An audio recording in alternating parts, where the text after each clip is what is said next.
sucedió en colores blanco. Ellos vivían en una casa de hielo que los protegía del frío. Una casa construida sobre un desierto de agua. Una casa redonda y chiquitita que algunas enciclopedias llaman iglú, pero que ellos llamaban con nombres de amor. Porque allí pasaban las larguísimas noches del Polo Norte, a salvo de los colmillos de los lobos y de las tumbas de nieve. Una casa en la cima del mundo, donde fueron felices. Era una familia de esquimales con un padre que salía a buscar alimento, una madre que mantenía encendida la lámpara de grasa, 2 pequeños hijos varones y un abuelo que apenas se veía detrás de su ropa de piel. Poseían una manada de perros que arrastraban el trineo por las inmensas extensiones de hielo, algunas herramientas hechas con hueso y cuerdas trenzadas con tendones de animales, pero también poseían una incalculable cantidad de cuentos guardados en sus memorias. Cualquiera que habite un lugar donde las noches duran 6 meses y no quiera morir de melancolía, debe guardar un tesoro de cuentos. En aquella familia de esquimales, los cuentos eran cosa del abuelo, y cada vez que se disponía a contarlos, hasta la manada de perros se arrimaba a las paredes heladas para escuchar la voz nebliosa del anciano. A veces la hora de los cuentos se preparaba con anticipación, pero otras veces los cuentos aparecían sin dar aviso. Y como era de noche, hacía mucho frío, soplaba un furioso viento lleno de escarcha y había poco por hacer, los cuentos siempre eran bienvenidos. Ahora he visto la luna, dijo uno de los pequeños, que había salido con su padre a dar cuidado a los perros. La he visto. Y es solamente un pedazo de luna.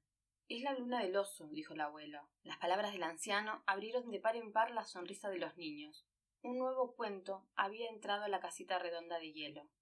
Luna del oso, luna entera, luna del lobo y luna muerta. Así es como suceden las lunas en el cielo, volvió a decir el anciano. Toda la familia se sentó a su alrededor. El abuelo esquimal contó su cuento.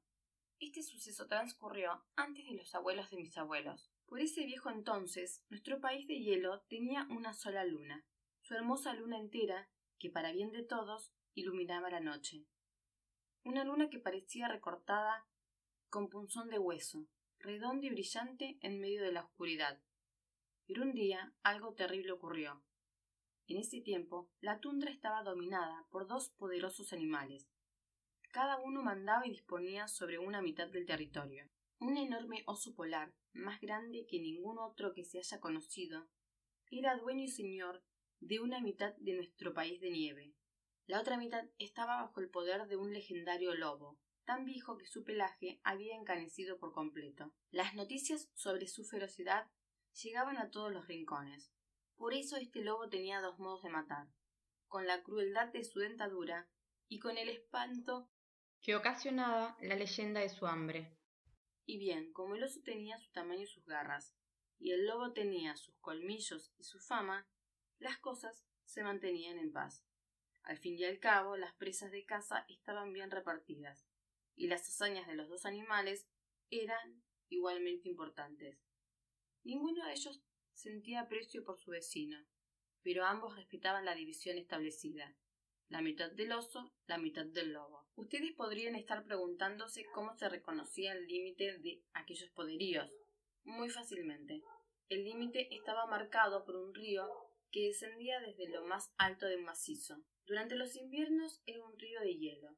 Durante los veranos era un río de agua clara. Y fue justo al inicio de un verano que la gran cosa ocurrió.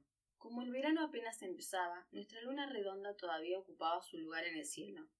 El deshielo había comenzado, así que por el cauce que partía en 2 el territorio ya corría un riachuelo. La luna redonda se reflejaba en las aguas del río, y estaba feliz de verse tan bella.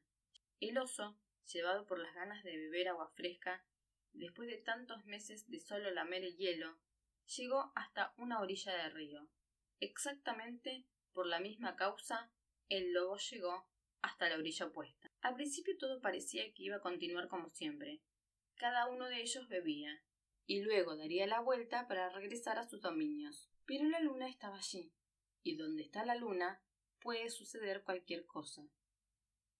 Casi al mismo tiempo los 2 animales pensaron lo mismo y desearon lo mismo.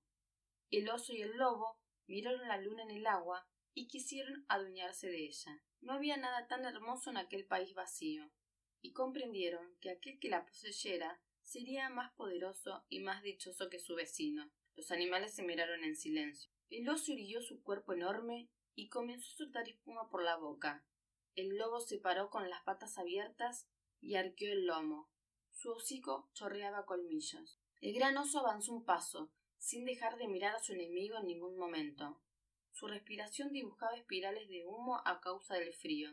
El lobo también se adelantó un paso, enseñando toda la dentadura. La luna entendió lo que estaba ocurriendo y se puso a tiritar de miedo. Lentamente los dos animales entraron en el agua con los ojos fijos uno en el otro. La luna del río miraba a la luna del cielo rogándole que la sacara de allí. Si la luna del cielo se movía, también se movería la luna del río, y así podría salvarse. Pero esto no fue posible porque las lunas no pueden moverse según su antojo, sino que siguen la guía de un invisible cordel de seda. De un lado estaba el oso, del otro lado el lobo. La luna temblaba en el medio, y la luz de la nieve iluminaba aquel desdichado encuentro. Donde todo es hielo, las peleas terminan en muerte. Así que, como fuera, alguien iba a morir al final de aquella triste noche. Los dos pelajes se erizaron. Rugió el oso, aulló el lobo, lloró la luna. El oso polar y el lobo daban rápidas miradas a su presa, y enseguida volvían a vigilarse. Los movimientos de ambos eran muy lentos y cuidadosos. De esta manera pasaban largos minutos, hasta que de pronto, como si se hubiesen puesto de acuerdo y con el único propósito de arrebatar el tesoro que deseaban, los dos feroces dueños del hielo se abalanzaron hacia el centro del río. La luna dio un grito de terror. El oso clavó sus garras en la luna, justo cuando el lobo clavaba sus colmillos. Los dos animales tironearon con fiereza porque ninguno quería soltar la luna que había cazado. Entonces se sintió un ruido de cristales rotos. El ruido venía de los frágiles huesitos de la luna que acababan de quebrarse. Después de los huesos se desgarró su carne luminosa, y cada uno de los animales corrió de regreso a su orilla, llevándose consigo un pedazo de luna. El lobo se llevó una porción un poco más delgada y con forma de uña. Lo demás quedó en las garras del oso. En el agua ondulaba la sangre de la luna como hebras de leche que se llevó el río. Desde ese día tenemos 4 lunas. La luna entera, que es de todas la más antigua, la luna del lobo, la luna del oso, y entre una y otra la luna muerta, que siempre nos recuerda aquello que ocurrió. El abuelo esquimal terminó su cuento. Durante un largo rato, todos en la casa de hielo permanecieron en silencio, tratando de imaginar la noche en que la luna se partió en dos. Los niños pidieron permiso para salir a mirar el cielo. La madre protestó diciendo que hacía demasiado frío y que no era el momento. El padre le dio la razón a su mujer con un asentimiento mudo. Pero los niños insistieron y volvieron a insistir. Finalmente el abuelo se entrometió. Ustedes deberían dejar que los niños salieran a mirar la luna. La mujer, que había comenzado a limpiar unas pieles, respondió que ya la habían visto muchas veces. Posiblemente, dijo el abuelo. Sin embargo, algo cambiará hoy. Los niños salieron de la casita redonda, y cuando alzaron la cabeza para ver la luna del oso, sintieron la misma alegría que cuando, cada varios meses, se acercaba el trineo de algún familiar que venía de visita. Los cuentos nos ayudan a amar las cosas, murmuró el abuelo.